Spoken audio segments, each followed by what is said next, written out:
superstitious, like, about your routine? I'm superstitious about everything. Yeah. Oh. When did that when did that start for you? It was trained into me by my family. My family also very superstitious? freaks the fuck out if you say, "Oh, nothing's gonna go wrong on your flight tonight. Stop worrying. Nothing's gonna go." And then every woman in my family goes, "What are you doing?" and starts knocking on wood in multiples of 3. Oh my god. Yeah. Oh my god. There's a great meme that I love about when your flight is like, you know, at 10 p.m. and your family is rushing to the airport at 8 a.m. Because that was my family growing up. The suitcase is like going in like fast motion. Oh yeah. I wanted a family like that, but I didn't have one. We like even just recently, Kenny, my business manager, told my whole family after they were here for opening night, you want to go to the airport like 3 hours before the flight because New York traffic. And they left an hour and 45 minutes before the flight. And I don't know how they made it on, but they did. Oh, thank God. It was really, it was like, why? Why do you think you know more than the people who have lived in New York for years? But it worked out, so they kind of do. But don't tell them that. Yeah, this isn't public what's happening right now. Have we started recording already? We like to do a little bit of a cold open. There was no, oh no, welcome to the Meerkats podcast. Yeah. That was amazing. That was better than any intro we've ever done. It was. That was beautiful. I would say though, I'm sure we may have talked about this before, but like my experience with like getting to the airport was always so stressful. Always had to get there 3, maybe even 4 hours early, because like we were always like so afraid of like, oh, is airport security going to stop us and question us? Yeah, you talked about this on my podcast. I think I maybe did. Maybe. Yes, where people, racist people, Yeah, honestly, even not always that racist, just people who went, those don't look like a typical mother and son. Yeah. Okay, In a way that I was like, I kind of get it. racist and or heavily conditioned people Yes. would see you with your mother who is POC and assume that she had kidnapped you. Yeah. What a wonderful country we live in. It's a fun way to live. Amazing place. No one has any unconscious bias to work out in Not that at all. situation. And right now I'm so, oh my gosh, I'm so disappointed in so many things. And just Tennessee. Just world Tennessee is great. deciding Everything's to going- lead the charge on denying the existence of trans people and Wait, what are those? people who live their truth, whether or not that was the truth that society thrust upon them at the sight of their genitals. I mean, when you talk about it factually, it sounds ridiculous, right? It sounds ridiculous that someone who knew your mother for 9 months of her life saw you come out of her, took one peek at your genitals and said, this is who this person's going to be for the rest of their life. Let's condition them from birth to be that person. And then there's people who like say, hey, how about if you don't want to be that person, you don't have to. And then people go, what? No way! How dare you? How dare you seek your own truth and happiness? We've already decided that for you. So, Like that scientist from The Simpsons going, you what? and for some reason right now, those people are very, very loud. And if you want to know my theory, it's just that, every time there's a mass shooting, every 3 days in this country, we begin the conversations of gun reform again. And so the conservative right is like, we don't want to talk about gun reform. What could we talk about instead?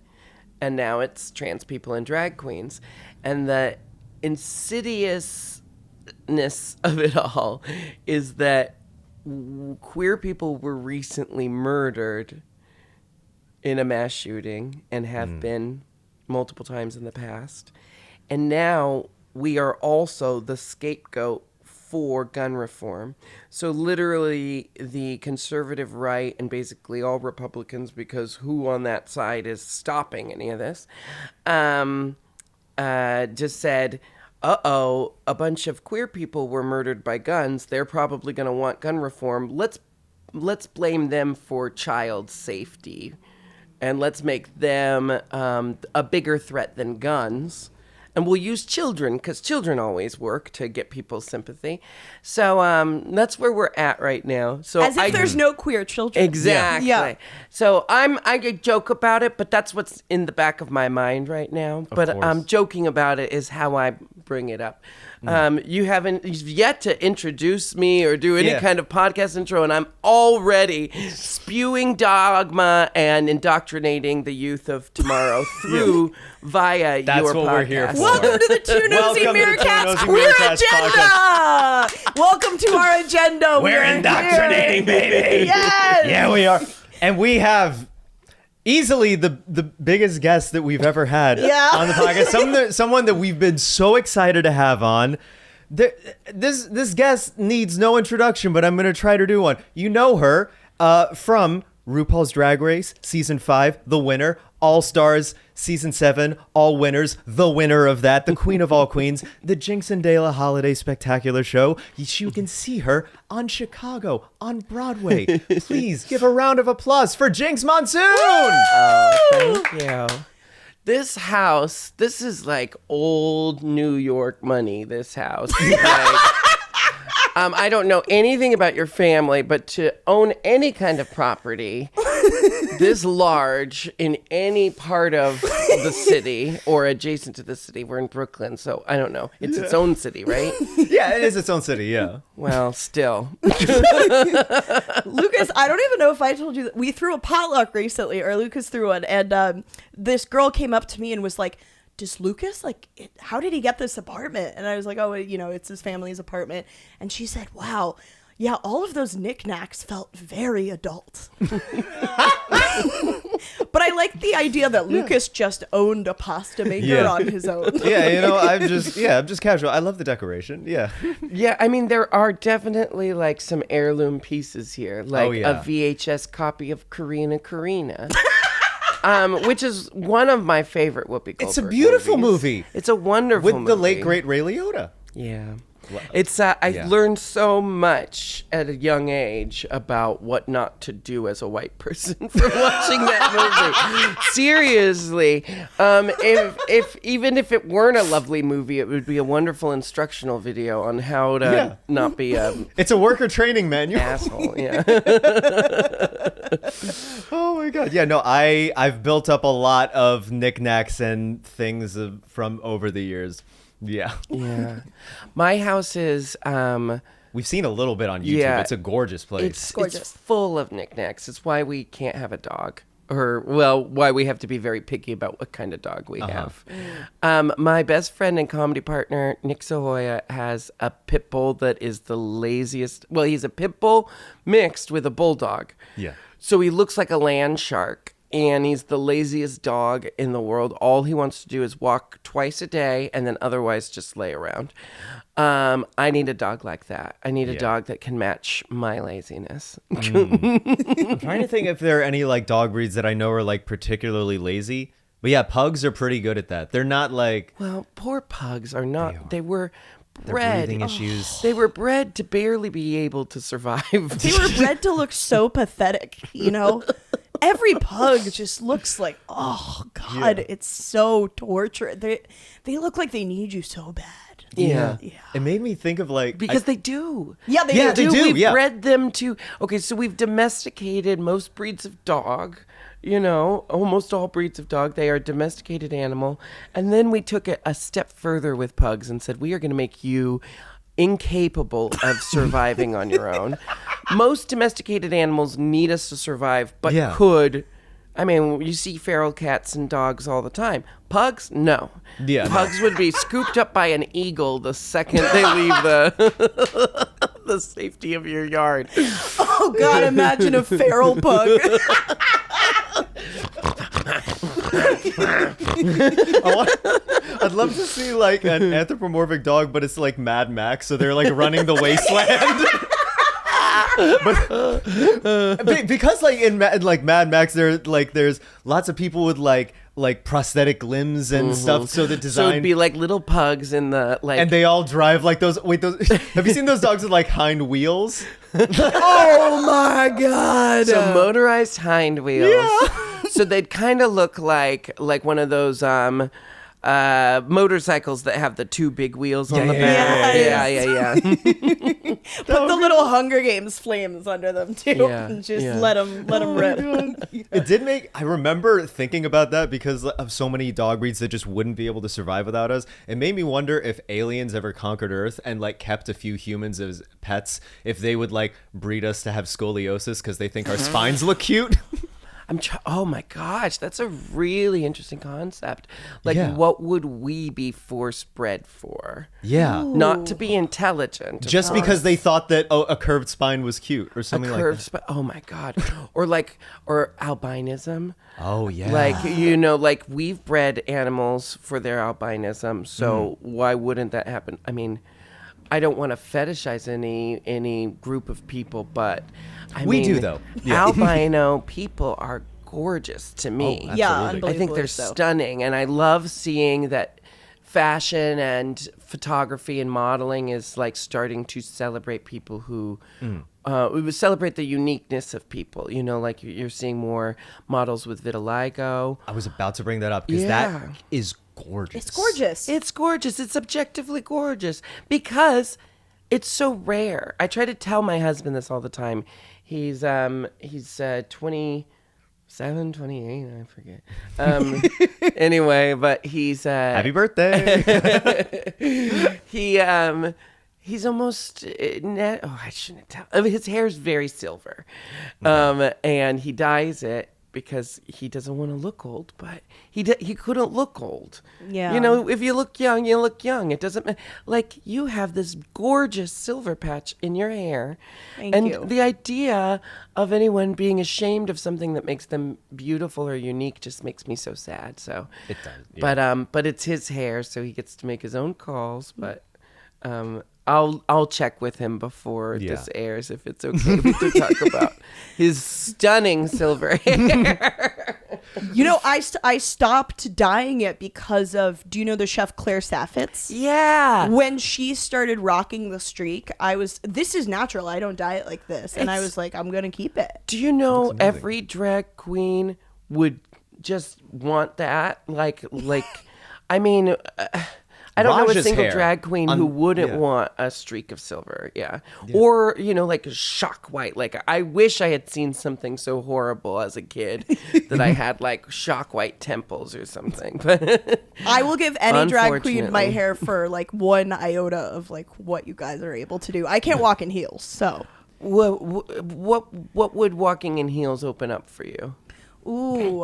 I love that question. Like awareness of my body. I see. You know? Yeah. Because I'm wondering, is it the heels you need, or is it something from the heels that you could get in a different way? A sense of confidence or posture maybe, or a way you hold yourself? It's definitely body confidence. When I started watching Drag Race over quarantine, I think I started like really seeing just like the artistry of how drag queens just like, it's like a dance, I think, where it's like the body awareness is just like spectacular. Wow. Want me to get really cerebral with you? Yes, please. We want that. I need that. Yes. Medicinally. So, in college, I went to acting school, and junior year we took comedia dell'arte, aka clown classes, and learned like the classical forms of clown. And one of the things that were taught to us was you can access a character either by doing the work internally and letting the internal work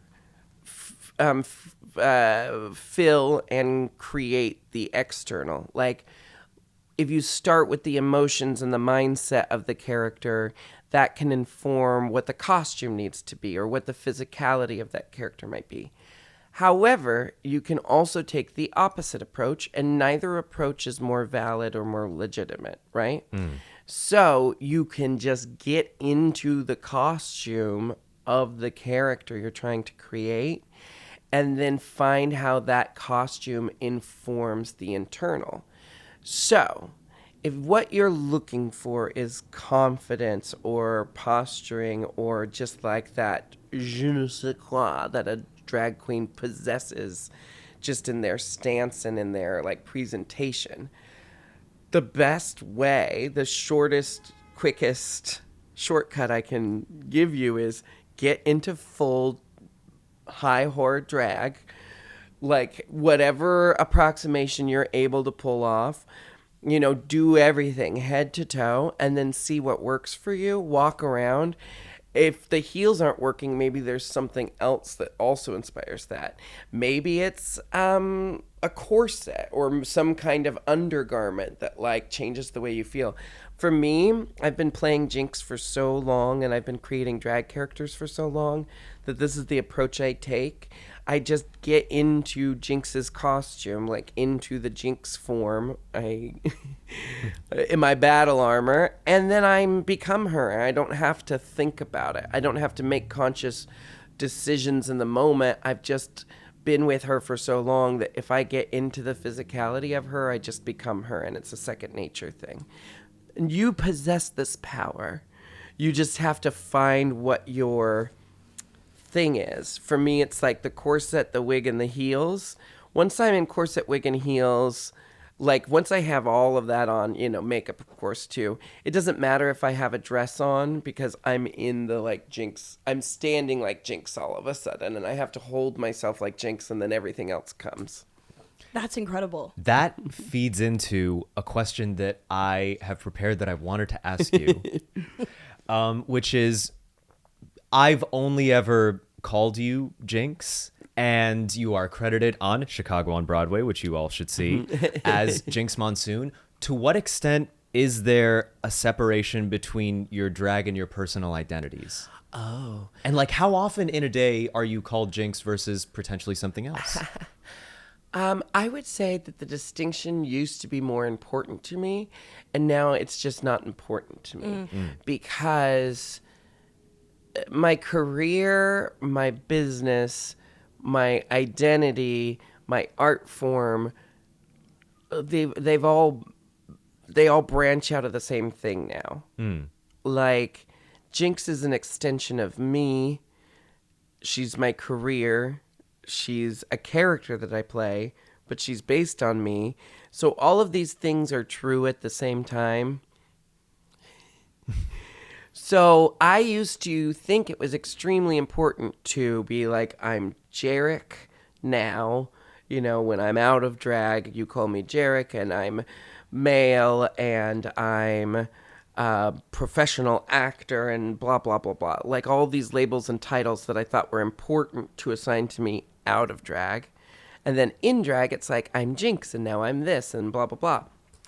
And I guess a big part of what's freed me up in my life and also just kind of made everything easier, happier, and better is tearing all of that down and just being like, I am a multifaceted human being that is allowed to be all of these things at once. So I'm a drag queen, and I'm trans femme, and I'm non-binary, and I have a penis, and I have a blood family who calls me Jarek, and roommates who call me Jarek, and the rest of the world knows me as Jinkx. And I'm now in Chicago on Broadway, and I wanted that to be a Jinkx Monsoon doing that because I wanted the world to recognize that a drag queen was playing a cis female role on Broadway, not the actor Jarek Hoffer was doing something weird, you know? Yeah. Like, I wanted it very much to be like this gender non-binary trans femme drag queen has made it to Broadway. So I guess I kind of go by Jinkx like full time now. And the people who call me Jarek do so because they've known me the longest. And like, you know, I know the context behind when they call me Jarek. Whereas if a fan comes up to me and calls me Jarek because they've read it on my Wikipedia page, it feels like they assume that they have been given permission to call me Jarek. But that's kind of like my private name now. Yeah, that's true. That makes complete sense. Do you want some water, by the way? Can I get you anything? I'll have some water. I'm going to get some. He's so isn't he so sweet? Do you live here? In this house? Yeah. No. Does he live here alone? Yes. Yeah. Isn't that incredible? I live with my partner in well, sorry, I shouldn't say where we live. In America. I live with my partner somewhere in America. Cool.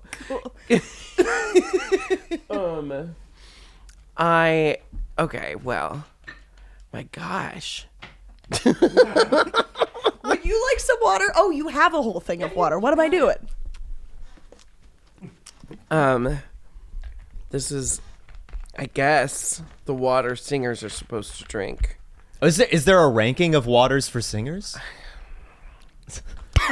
I'm so gullible. I'll believe anything that anyone tells me that, like, I think will serve me. So it's like someone in the cast said this Essentia, overachieving H2O. It's like alkaline, I don't know, like pH balanced or whatever, but it's supposed to be better for singers than just plain old water. So capitalism wins again. Okay, now I want to see like if we could do like a blind taste test with your co-actors, and if they could be like, or if they're like, oh no, this is the right stuff, and it's Listen, I can tell the difference. I can tell when something's from a tap. Yeah. Even New York City tap water, best in the world. Yeah. Listen, I think the bougiest thing I've ever said, and it remains true to this day. Mm-hmm. This was shortly after winning season 5, and I went out clubbing with my friend Jeff in Portland, and I was like, before we leave, I need to get a bottle of water.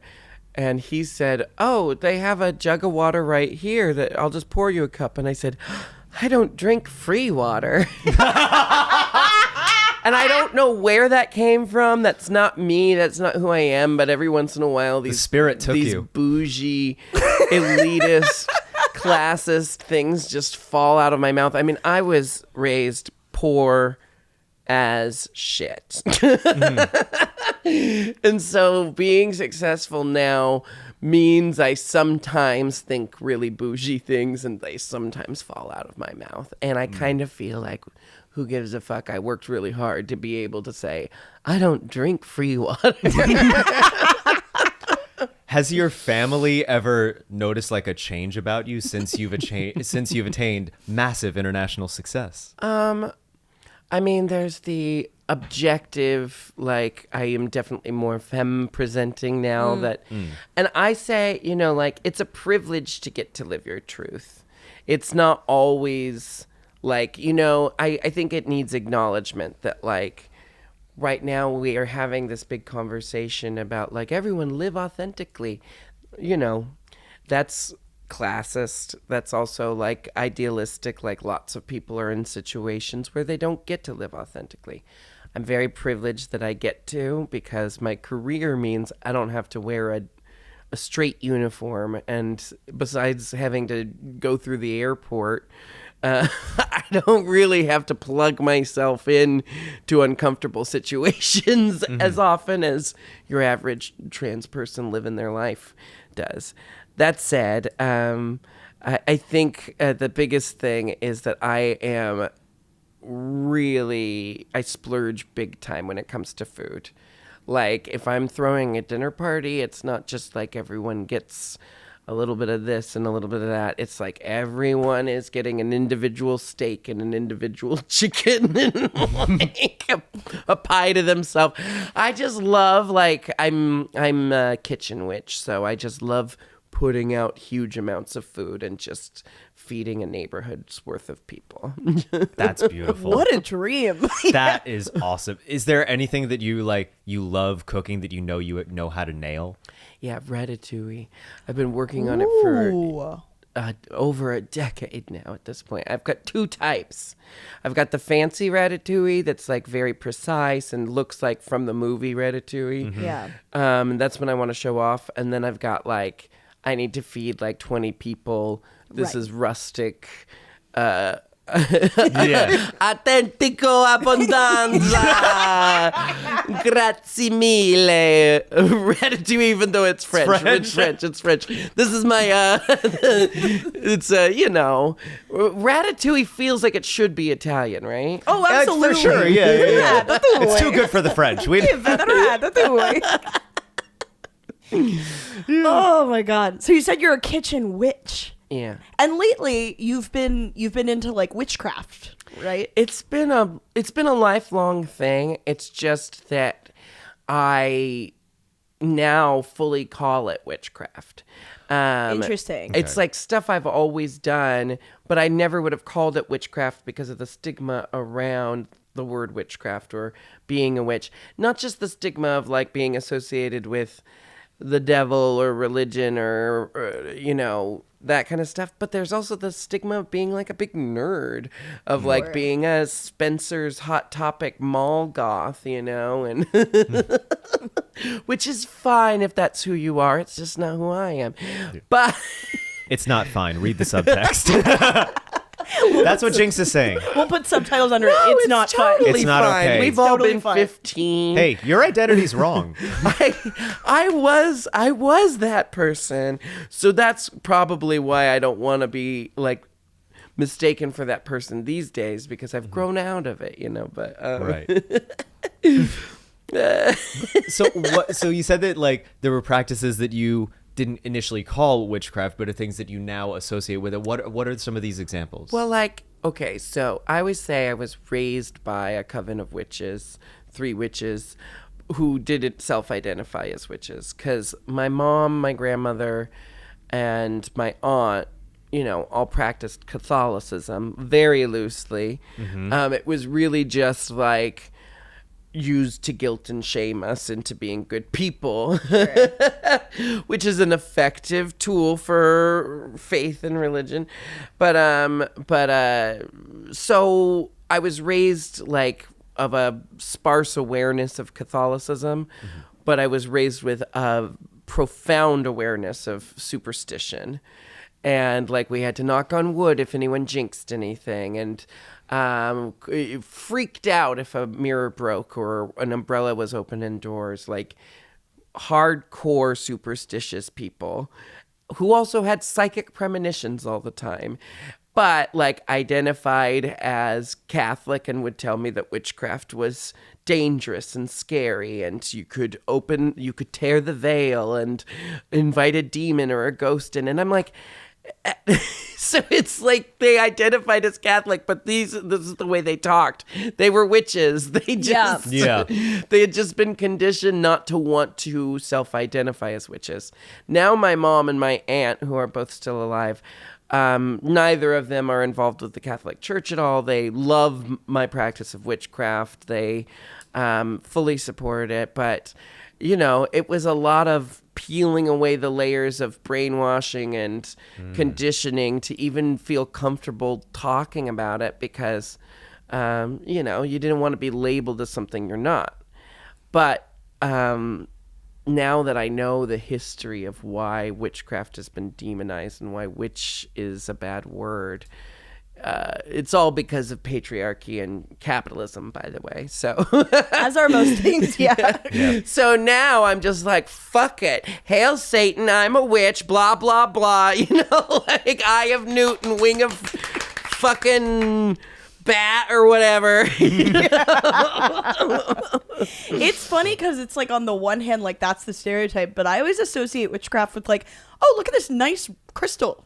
This is soothing to me. That's how what I've always practiced.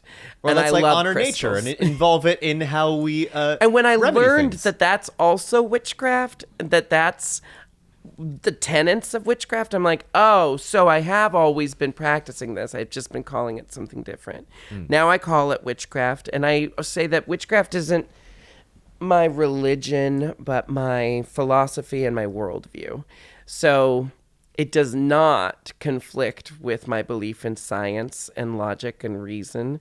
It's intrinsically tied to it. Yeah.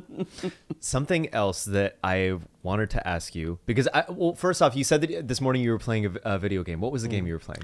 I play a lot of Overwatch, like honestly, and then I've been playing Forspoken. I'm not familiar with Forspoken.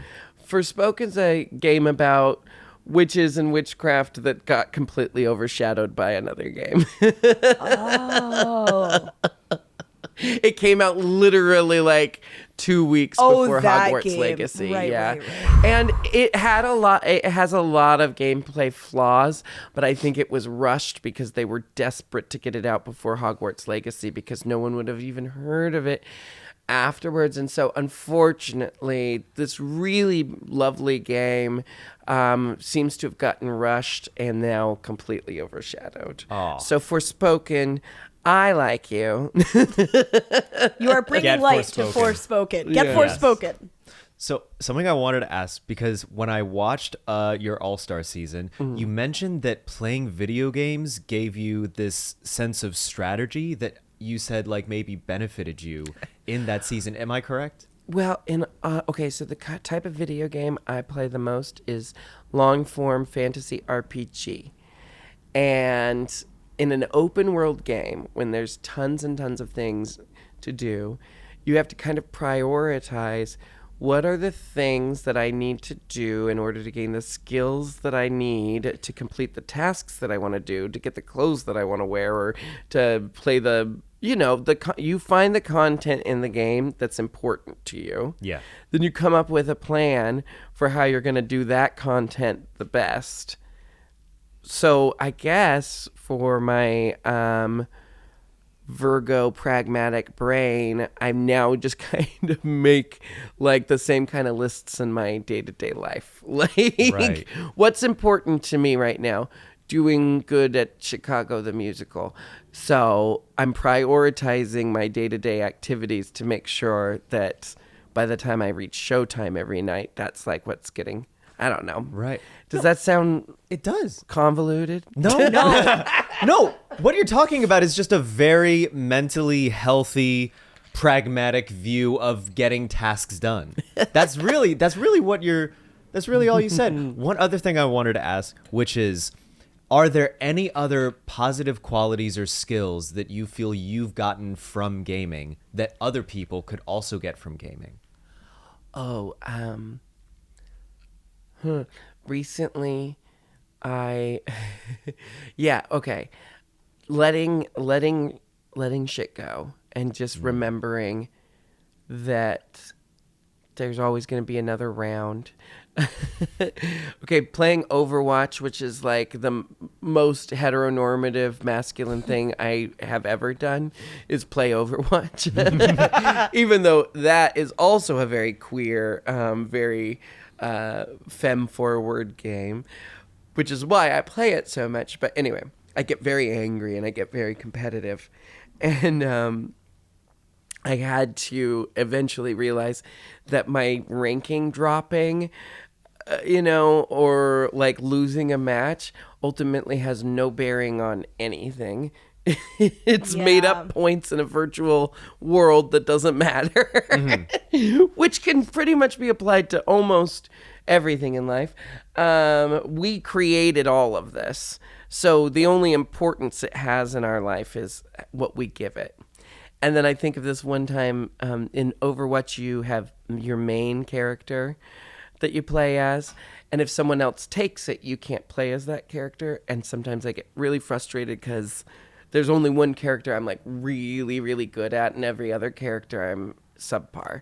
And one time my husband is sitting next to me while I'm playing it, and someone took my main character.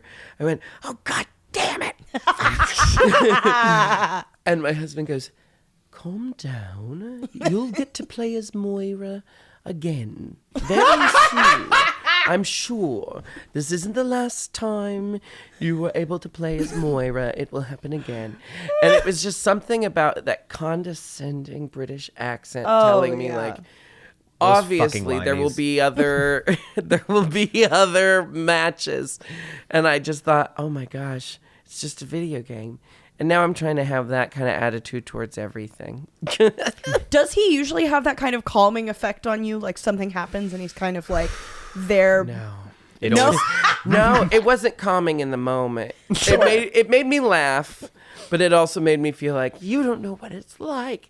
But most of his stuff, when I first hear it, sounds condescending because of the accent, and I have to like push through it and hear the intention behind it. I've been.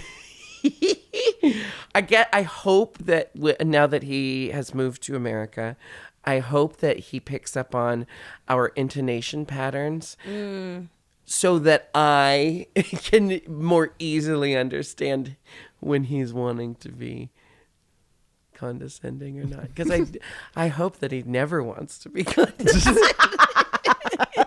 Wait, do you feel like in that moment he was being condescending, or do you think he was genuinely trying to be kind? He's always genuinely trying to be kind, and I love him for that. We have had to just start like acknowledging when certain things are cultural differences. Yeah, right. For sure. Because it definitely, like in a partnership as extreme and as nuanced as marriage, tone of voice can be everything. And sometimes I'm mishearing the tone of voice because they have different inflections. And that is so silly to even have to acknowledge, but you have to acknowledge all of it, you know? You have to be overly communicative if you don't want to have misunderstandings. Oh, yeah. I still have issues with my family because my mom's side of the family, they're all English. I still have issues sometimes. As a kid, huge issues. Huge issues. I was terrified to speak a lot of times. Yeah. I really was, because of just like a mismatch of what I thought was like a friendly tone. My mom was like, that's so rude. No. Oh my gosh, I was like, yeah. Oh, I'm sorry. I was yeah. There was a lot of. I was just like, I was a little bit like a chihuahua, just vibrating in the corner. That tracks. Chihuahua vibes. Yeah. I have a mirror. I know. So I know a lot about Lukas from our podcast conversation.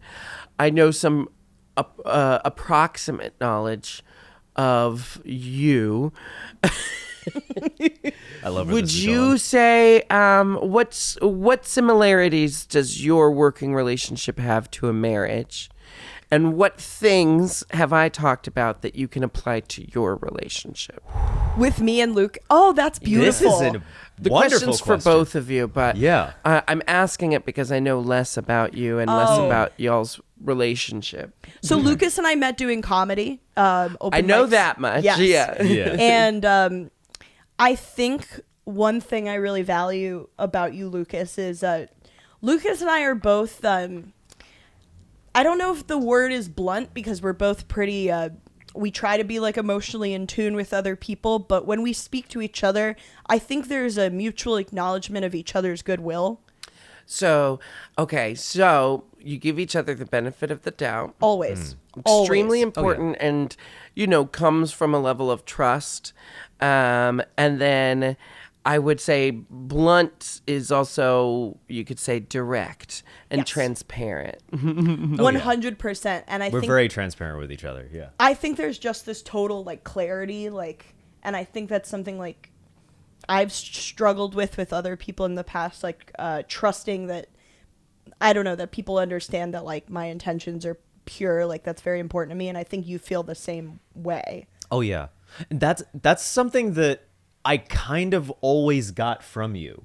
That wasn't something that I feel like we built towards. We've definitely gotten closer as we've done the podcast, and just naturally we've become very, very close friends. But from the beginning, I always had a sense that Gabby is someone I could trust, someone that I could relax around, and someone who I could rely upon. And that was a very gut level thing. And that was really the reason why when we were talking, we were just like DMing each other one day in like 2020. Doesn't that sound dirty now? It does a It little does. bit. And I like it. We were in the DMs together. But we were talking, and it was such a moment of clarity for me that because I want her to start a podcast. Gabby had mentioned that she wanted to as well, and I thought this is someone I could trust, someone I could. This is the perfect person to start one with, and that it was just like it was a very clear realization for me. I think all of my best work has been done in partnership and collaboration. And so basically every avenue of my career, I have a collaborator just for that. Like Dayla and I, we do the holiday tour together, but she's also like my collaborator for all things like drag specific. Like I trust her drag sensibility so much that pretty much we run all our ideas by each other, even for our solo work, you know? And then I've got my comedy partner, Nick Sahoya. We do our podcast. I'm 30%. I'm 30. I'm 40% podcast. It's a queer Futurama review podcast. We're about to start working on season 3. Oh my God. And we would love to have either or both of you on, or you could come on together. You could come on separately. Listen, Anytime. we're open. So we're working on season 3 of that. And then my music partner and I just announced our biggest concert tour that we're ever attempted. We've done cabaret tours for the last like 6 years, or well, pandemic, I don't know, 7 or 8 years. So we've done cabaret tours for a long time, but we've always talked about what our show could be or would be if we, you know, could travel with a full band and had larger spaces and got to put some money into it. Well, this is that tour. This is like the Jinkx Monsoon fantasy tour finally coming to fruition. And also, most of our work is over in the UK.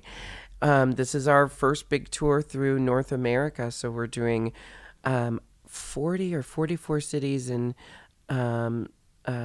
the US and Canada, and the tour is called Everything at Stake, and you can get your tickets and all the information at jinxmonsoon.com.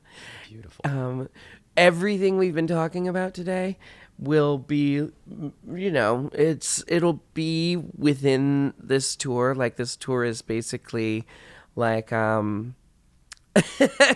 everything at stake. It's just me on stage with a band singing and telling jokes about what's going on in the world and why the fuck we should all give a shit.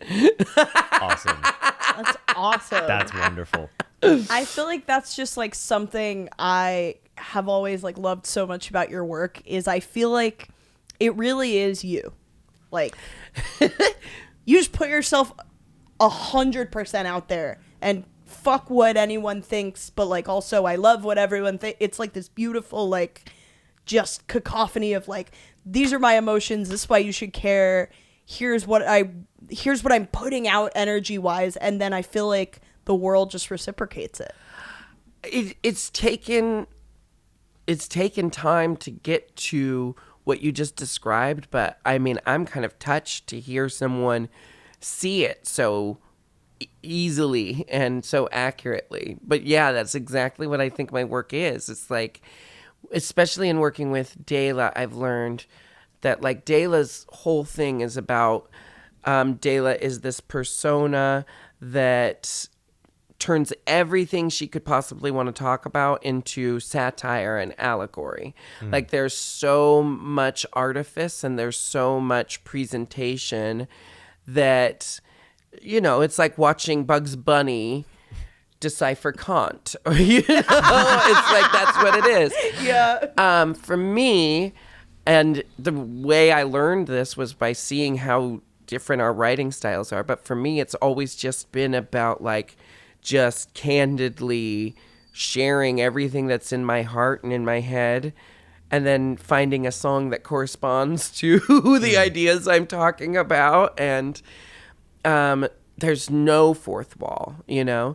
And I think we've both become better writers by learning tricks and learning tools from each other's styles, that we can stay true to our styles but incorporate what we've learned from each other. So seeing okay, and y'all were talking about, you know, the trust and the transparency and you know what's in each other's hearts.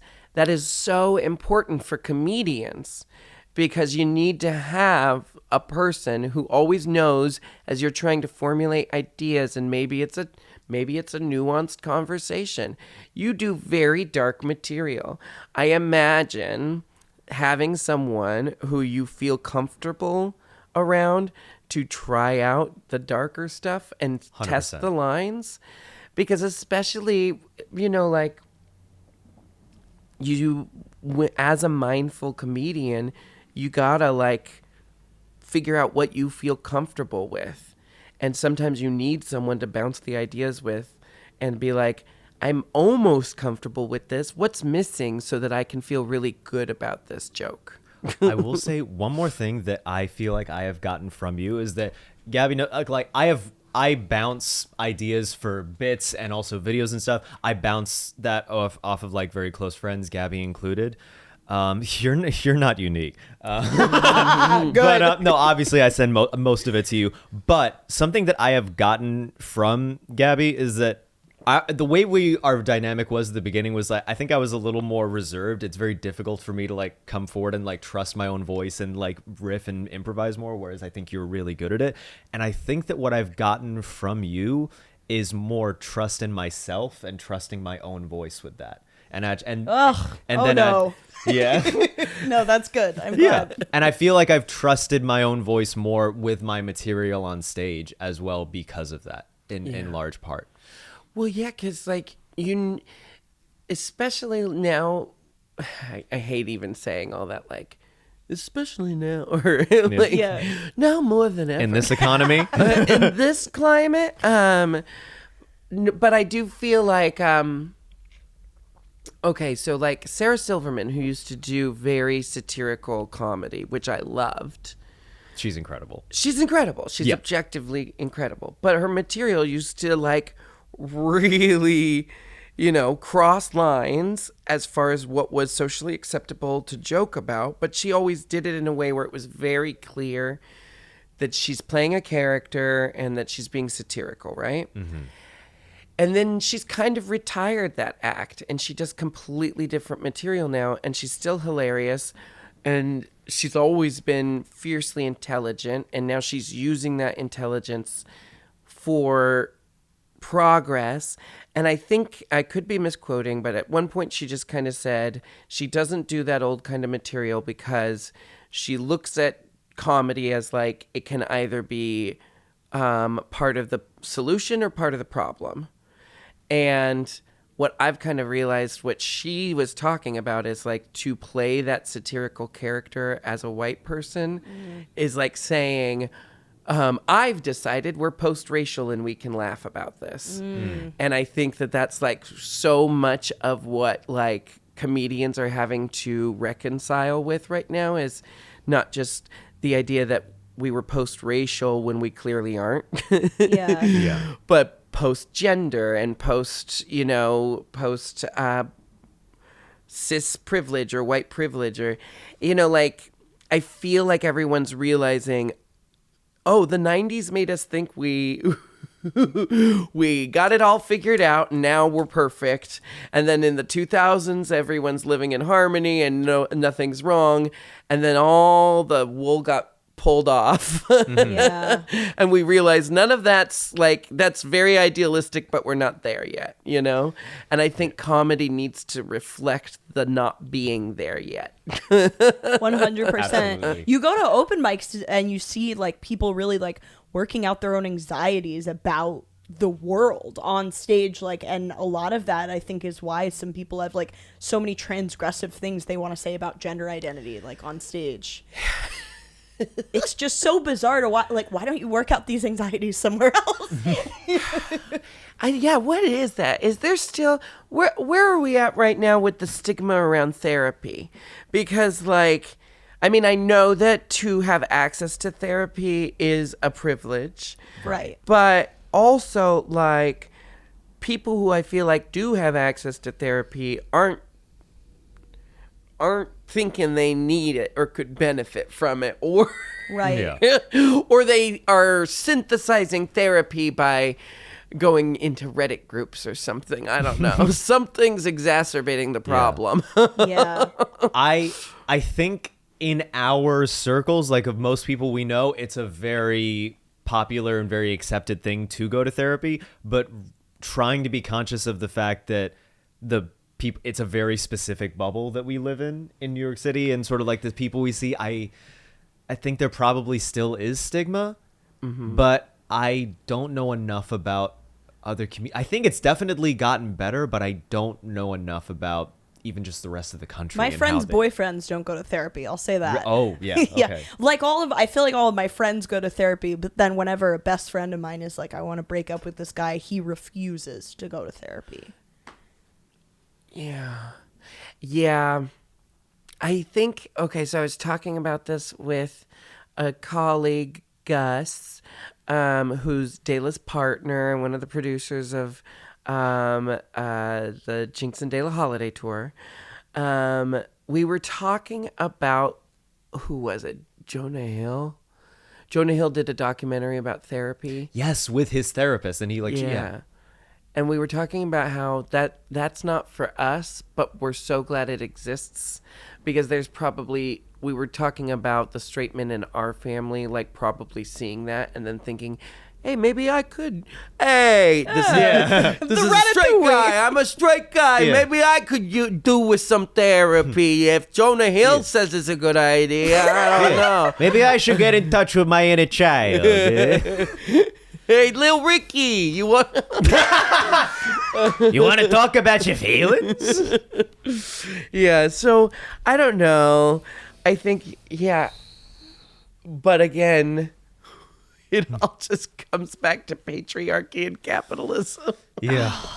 So many things do. Should we move on to a different segment? Yes, we're gonna move on to a I'm a different segment. talker. Sorry, And we if love I've- it. And we love it so much. And we love it. And we want you to talk more about some specific things that we Yeah. have to bring up. We have some listener submissions Yes. that we would love you to offer your advice on. So people, they write in, they want advice. Sometimes they just want to vent. Yes. They just want to hear our thoughts. Yeah. And it's a lot of young kids in high Sure. school. So Yeah. get ready. I got one pulled up. All right, go for it. Okay. I just started swim team at my school, and there's a boy on the team that will grab your toes individually if you're too slow. Should I quit, or is this improving my speed and dexterity? Oh my god. Could you read me the question again? Okay. I just started swim team at my school, and there's a boy on the team that will grab your toes individually if you're too slow. Should I quit, or is this improving my speed and dexterity?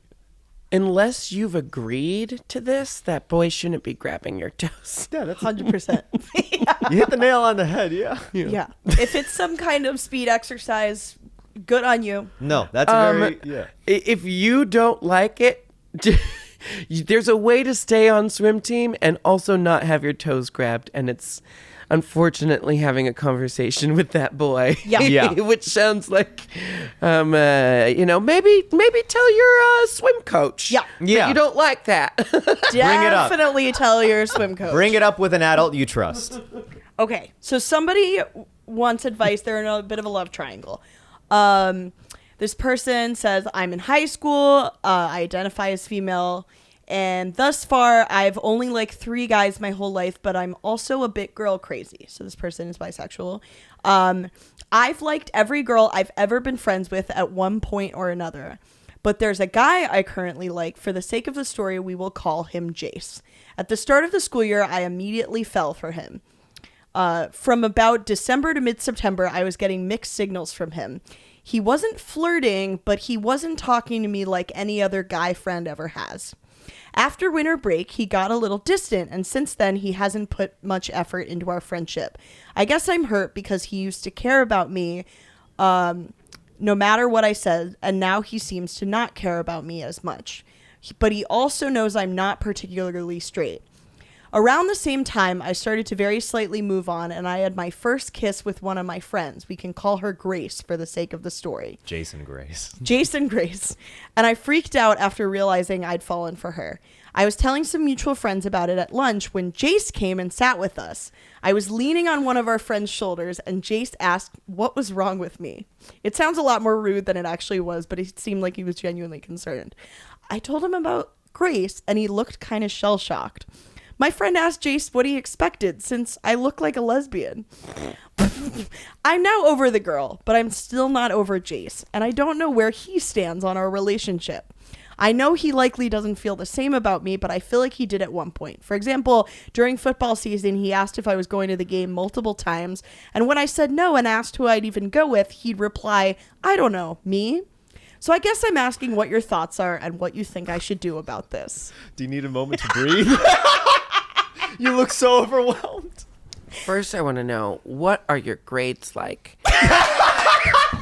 Because this seems to be taking up a lot of your focus and your attention. And, okay, so I think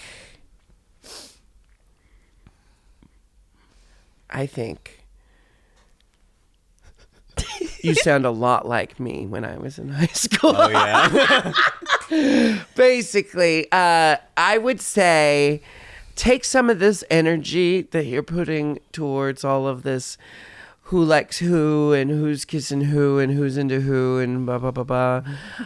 Are there other hobbies you like that can kind of like...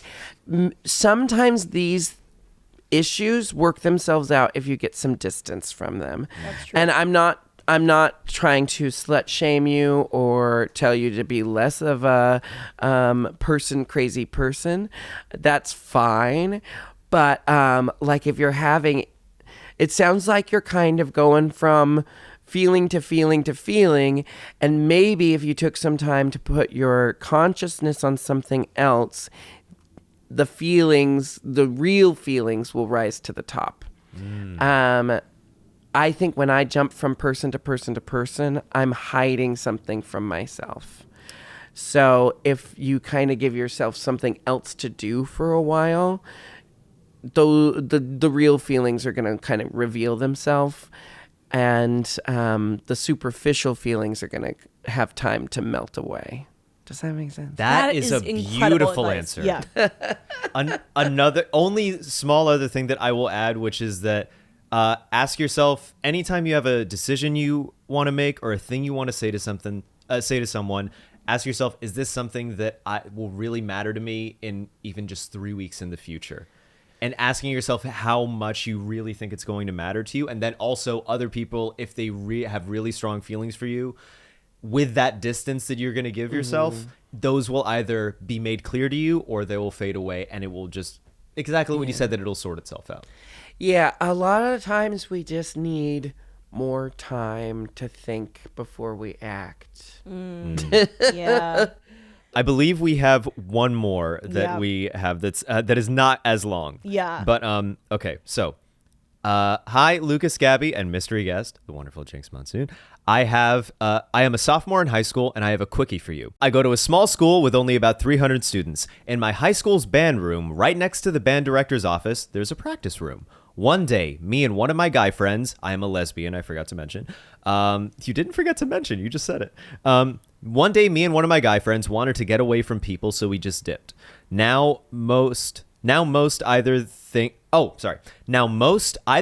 we fucked or are dating. It's not like anything could happen, though, because there's an air vent that went from the practice room to the band director's office, so shit would have been heard clearly if it did happen. What are your thoughts? I think no one's going to think that. I mean, maybe rumors are going to fade away so quickly. There's going to be new hot goss. It's going to fade away and be buried by time. It's really, don't worry about it. Yeah, and just because someone says something, I mean, like, okay, just always remind yourself of the facts. Whenever you are worried about gossip or rumors or inaccuracies being said about you, you just focus on the facts. Did you do the thing people are gossiping about? No? Then that's all you need to know. Because the more you engage with it, the more that you give it energy, the more people will feed off of that energy, and it starts to not matter if it's true or not. But if it's not true and you don't engage with it, it's, it's very often that it just fades away, like Lukas said. Yeah. Yes. I'm going to let Aran and our wonderful comedian friend who's going to do a final bonus. Sure. Yeah. Should I describe the final segment? Yes. So, the way we end our episode is that we like to ask our guest, we call it Self-Perception Corner, where we ask our guest how they believe they are perceived by other people, and then we say how we actually perceive you. Okay.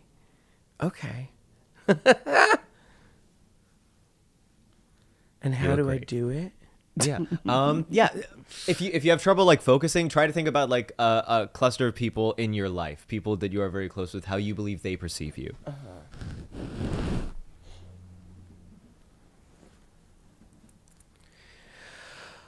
What else are you doing today? Wait, are you not ready to?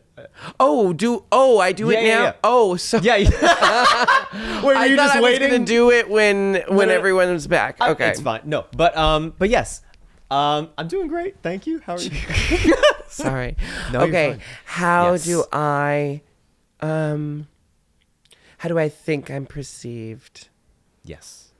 I know that most people see me as motherly, even when they've only known me for a little bit. So I'm going to say I'm very like motherly, but that's an all-encompassing word because I'm bubbly, and I also am very, I think it's obvious that I care and am interested in hearing you speak.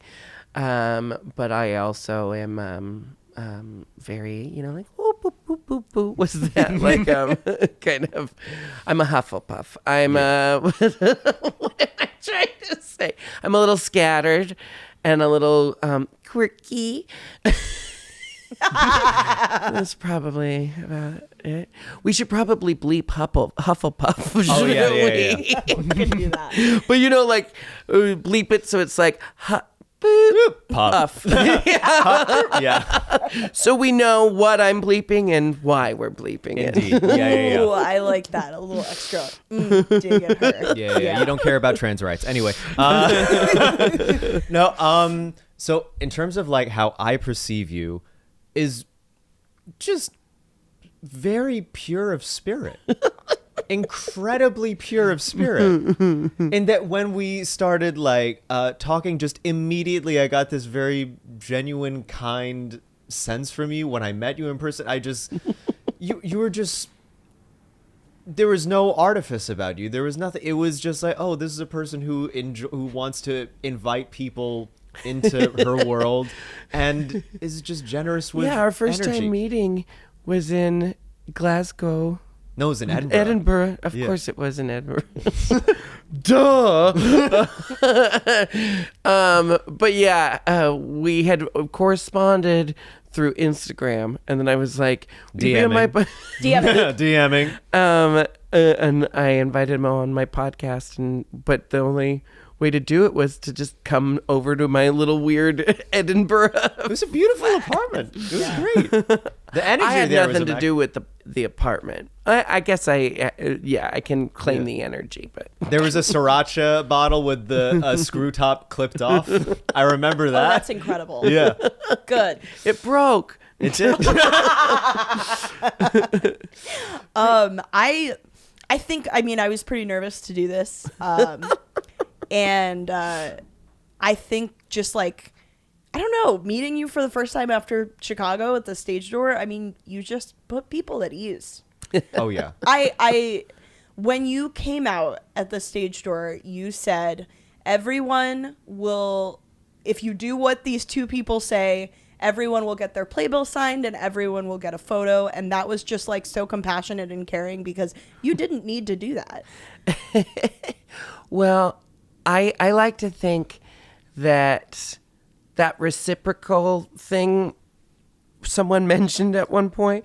That's why I get to experience a lot of wonderful stuff in my career.